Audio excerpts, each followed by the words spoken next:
Kiki Boy, it's your boy iCloud Kiki Boy, Mr. Authentic Zimbabwe. Nhasi tine nyaya yaLavenda kwadiwa, better known as Lady Popper.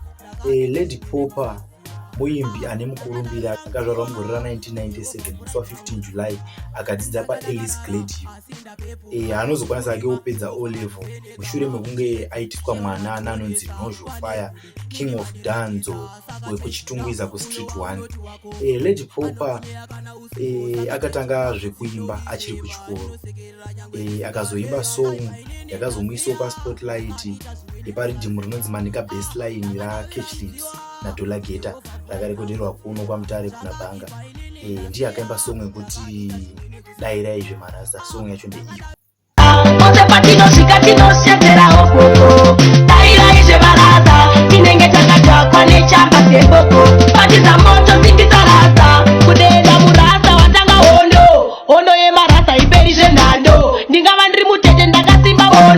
Inyaya kuti ndiite video iri muzuva ranhasi inyaya yekuti I met Lady Popper yesterday and the situation ine musikana haisi kufadza.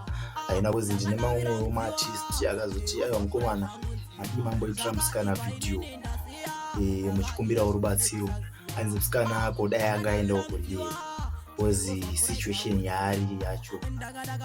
Sewaimbi, sewagari weMutare, sewanhu vaimuziva akasimba achiita zvinhu zvake zvemusic, hanzi aiwa musikana ari kudaiwo.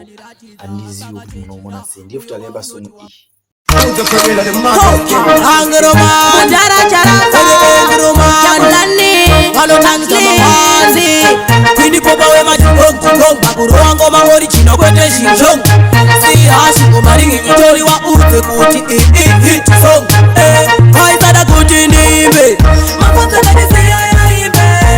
Shure mevideo rino iri tichatsvaga Lady Popper, mozoona musikana, then mozotaurawo what you think comment section, nekuti kana paino wandomubatsirawo tobatsirana pachedu, hanti munhu aimbotijambisawo here kumashure uko. Titori nevanhu vanototi Popper is my role model.